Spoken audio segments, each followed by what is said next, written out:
what's to come. Didn't you record a single with John B? I sure did.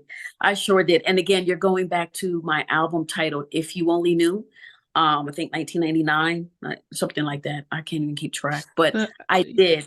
so why I don't did. you have sing that? You know, he still have his vocals, and then you duetting. Say, yeah, I had a song single with John B. It didn't come out. Everyone knows John B. And you're singing, and then his vocals pop out, or somebody else takes it. But Yeah, great idea. I will tell you what has been talked about or mentioned is, you know, we're getting a lot of good feedback on that album that was unreleased. mm, So my manager, he's well aware of it as well, and even the label Infinity that I'm with now, and we've been trying to maybe think or consider, maybe pulling a couple of them songs and seeing if we can try to do something else with them. mm, And one of the ones that I have gotten a great deal of response on is the duet with John B. Up All Night. And oh my gosh, he wrote most of it, but I did write a little bit on there. um, he did three songs actually, three tracks on my album, and let me tell you, his style is incredible, and it mm. was it was a different level with John, and I absolutely loved it. But yeah, I'm hoping that maybe somewhere in the near future, that may be something that can come about. You know. Yeah, I mean, it's always a shame when these albums that, and as I said, we've spoken about how the industry was during that time. They were merging and dropping people. Yeah. Um, but yeah, when they're consolidating all the labels, and all of a sudden they were just like, they it just caught a lot of people out like that. Oh But yeah. then, the fact is that either they were saying, look, you don't know what's on this album, and they just throw it away. But Yeah. then it's like, well, let me go, let me, I don't know who has. Do you have sort of I won't say the masses, The but do you have? masters. Yes.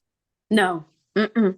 No. And a lot of times with those major labels, unless you get that deal, you know, um, written that way, or should I say negotiated. That's the word I was looking for. Unless, those type of deals are negotiated. And let me tell you, with artists that, very seldom that happens where the label will let them own their masters. Very seldom that happens. So the answer to your question is unfortunately I do not. And again, my manager does know that I'm not trying to say that the first album wasn't meaningful to me, but the second album I had so much more control over. Mm, I wrote so much more on that, and just the compilation of the variety of artists and producers that I had on there just really, really, really sealed that album, tremendously. And then of course my son was on there, my oldest son at the time, mm. the song that I wrote about him, he was on there. So that's such a personable album to me. So my manager's aware, and he's like, we'll see what we can do. Just taking things one day at a time, one day at a time. But then it's a very different thing if you've written the song, so you have your writers, publisher, and I would assume that as the Mhm. songwriter in those songs, then I would assume there's a lot more of an incentive to Mhm. re-record those songs. You don't need the masters of that because that's gone. But you know what the sound, you know what you wrote. You have got a label now that okay, let's go in the studio, let's re-record the songs I wrote, Yeah. I'll have a lot more of an ownership of them because they're Mhm. still beautiful songs, Yeah. and they Real. can just get touched up. And so that's because I would assume I think that would be, and I just don't know, better than taking somebody Yeah. else's song and making them more money while singing "Sweet Love" or something like that. When you Hmm. already have stuff that you've written that Hmm. unfortunately didn't get released or promoted.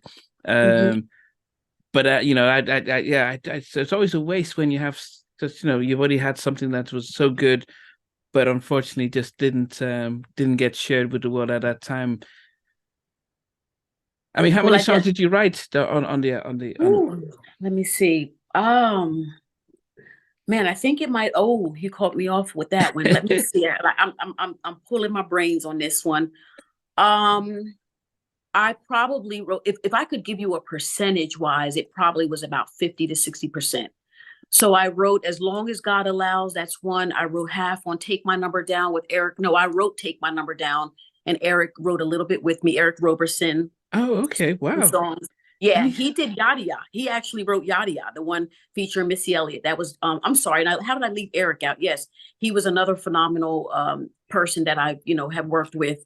As Long As God Allows, Yada Yada, Take My Number Down, Caught Up, featuring Beanie Sigel. I wrote Caught Up. Yeah, you're picking my feet with this one. I wrote with John B. Now, Shep Crawford and Montel Jordan tracks, they did 2.5.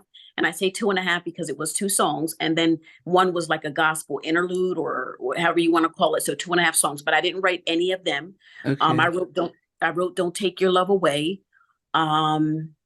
So yeah, I'm trying to think of all the names. As long as God knows, as long as God allows. I wrote that. Yep, and my son was on that one. As Long As God Allows. Cool. So you have the list in front of you. Yeah, I've got the list with me. So there you number go. one so was let's go down the road. Let's go down the road there. If Only You Knew was the interlude, but Take My Number Down. That was I wrote that. Mm-hmm. Ladies Anthem. That was Eric Roberson again. Calling You. Me and John B. And a Yada Yada. That was Eric Roberson. You Can't Play Me. Even though that wasn't even on the album, it was presented, but it didn't make the album. But I did write that. Okay. Yeah. It Hurts. That was the Montel Jordan Shep Crawford camp. Okay. And then Caught Up with Beanie Sigel. You said you wrote that. I wrote that, yes. Cool Outs with You. That was John B. Turnaround. Turnaround was another Shep Crawford record. Up All Night with John B. Okay, wait, but I'm sorry, back up. Up All Night, John B. and myself wrote. What was the other one? I thought you had said that one. Turnaround. Yeah, Turnaround is Shep Crawford. I think I said that. Yeah. Cool Out with You. That's John B. And Don't Take Your Love Away. That's me.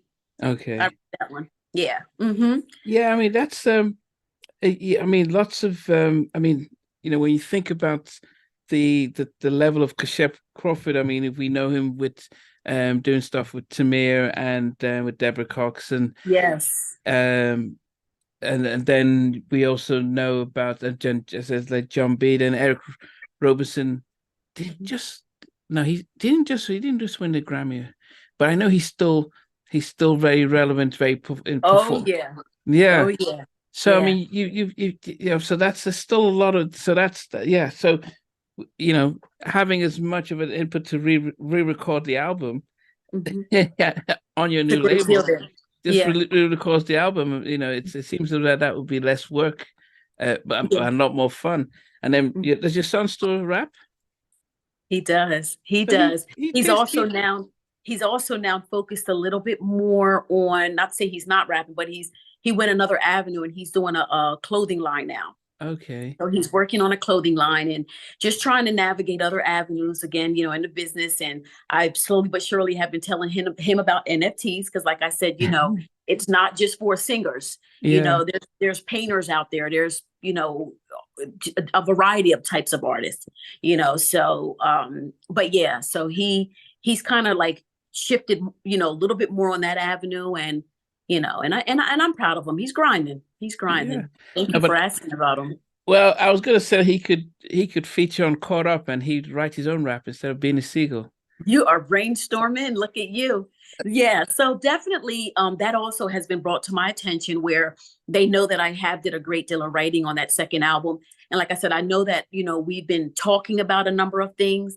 And there's this one producer in Atlanta that had pretty much mentioned the same to my manager. He was like, well, how about we just get other tracks and still do, like take her lyrics and, make other tracks. So that definitely has been mentioned and pondered on. And again, with the new deal that I do have, it's structured a certain way, so certain deals are. So right now, as with anything, because yes, it is still a business, we're seeing how things, are going to go and praying and hoping for the best. And I know that Infinity, would love for me to, be able to do more work with them as I would as well. So after these 2 singles come out, we'll see where things are. And then again, they know as well that Gina had a lot of lyrics or songs on that album. And then there was a whole nother album that people didn't Yeah, even know Missing about. You. Missing You. Yeah. And that I never even signed with that was Blue Mountain Records, I think it was, by Roderick. He owns the Lap House in Philadelphia. Awesome guy, very awesome guy, and doing a lot of great things. And that was years ago that he and I had worked together, but somehow those songs, had leaked on the internet. And so that's another project that my manager's working on. But those are songs that I wrote. I wrote all those songs. I think it was like 3 of them.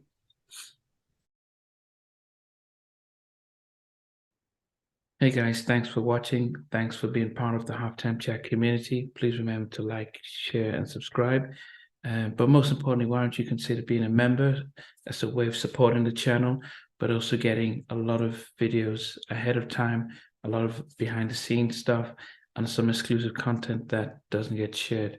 But anyway, thanks for watching, and thanks for being part of Halftime Chat.